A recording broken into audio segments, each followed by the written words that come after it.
That I can't comment on that. हमको तो जब हम ऐसे क्षेत्रों में जाते हैं, हमको तो रोना आता है लोगों को देख के। लोग हमारे को गले लगा के बोलते हमने अपने प्रियजनों को खो दिया, हमने अपने बेटों को खो दिया, हमारा एक ही एक पुत्र था वो चला गया इस बाढ़ में। तो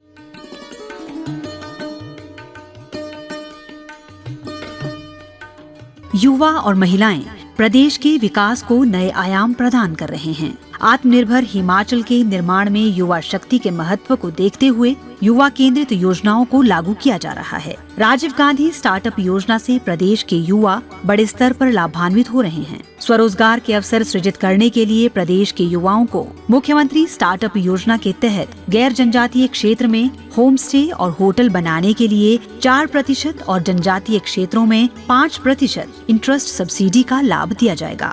रोजगार के अवसर सृजित करते हुए पिछले 2 वर्षों के दौरान 42,000 से अधिक रोजगार के अवसर उपलब्ध करवाए गए। इस वर्ष विभिन्न विभागों में 25,000 भर्तियां की जाएंगी। प्रदेश में 1,088 कांस्टेबल के पदों पर भर्ती प्रक्रिया जारी है।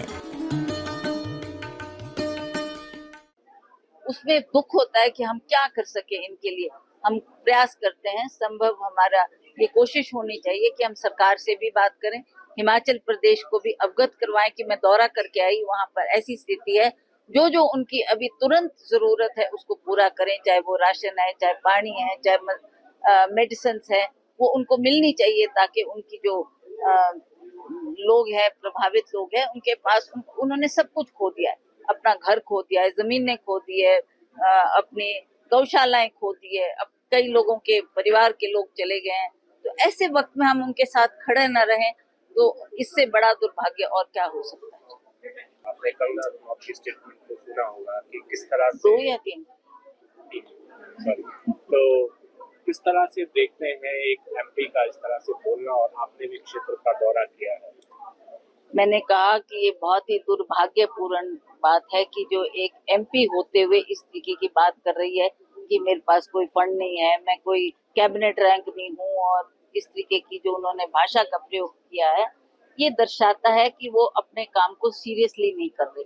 वो एक एमपी है, शी रिप्रेजेंट्स मंडी पार्लियामेंट्री हल्का, जो कि 2/3 ऑफ हिमाचल है। कहाँ लाहौल स्पीति, कहाँ किन्नौर, कहाँ की पांगी भरमौर, कहाँ किन्नौर, कुल्लू, सारे इसी क्षेत्र में आते हैं। तो सभी की दुख तकलीफ जानना, उनके बीच में जाना, और खास करके ऐसी आपदा की स्थिति बनी है तो उनको तो तुरंत आके लोगों के बीच में जाकर उनकी समस्याओं को जानना चाहिए।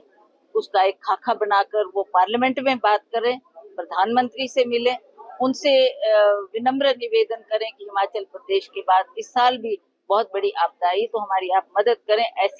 ऐसा अगर वो कार्य करती तो लोग उससे खुश होते, परंतु इस तरीके की भाषा का प्रयोग करके आज हिमाचल, खास करके मंडी पार्लियामेंट्री लोग भी आज पछता रहे हैं। वो कह रहे हैं हमारे से बहुत बड़ी गलती हुई है, बहुत बड़ी भूल हुई है जो हमने इनको सांसद चुना है, और इस तरीके की बात कर रही है। अगर वो आती, दौरा करती और हेल्प करवाती हिमाचल प्रदेश की, तो इसमें बहुत बड़ा योगदान उनका होना चाहिए था, पर आप जानते हैं कि she is not taking her work seriously.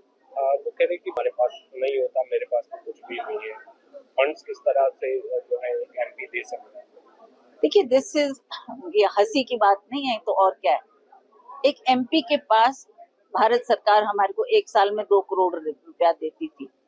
पहले 1 करोड़ था, फिर 2 करोड़ हुआ, अब 5 साल में 1 साल में हमको 5 करोड़ मिलता है, और उसी तरह से 5 साल में 25 करोड़ की धनराशि एक एमपी को मिलती है, जो कि वो अपने एरिया में इसको डिस्ट्रीब्यूट कर सकते हैं। और खास करके जो ऐसी आपदा आई है वहां तो we can give MP fund से, आप उनकी मदद कर सकते हैं। किसी को राशन नहीं मिल रहा, वहाँ राशन दिलवा दो, कहीं सड़कें टूट गई है वहाँ आप योगदान दें, और जब देखेंगे लोग कि एमपी भी कर रही तो लोग भी उसमें जुड़कर बढ़ चढ़ के भाग लेंगे और लोगों की मदद करेंगे। पर इस तरीके का उनका जो रवैया है, इससे लोग बहुत नाराज है, बहुत नाखुश है कि एक एमपी की जिम्मेवारियों को ये समझ नहीं रही, और किस तरीके की बात इन्होंने की है उससे लोगों में बहुत निराशा हुई।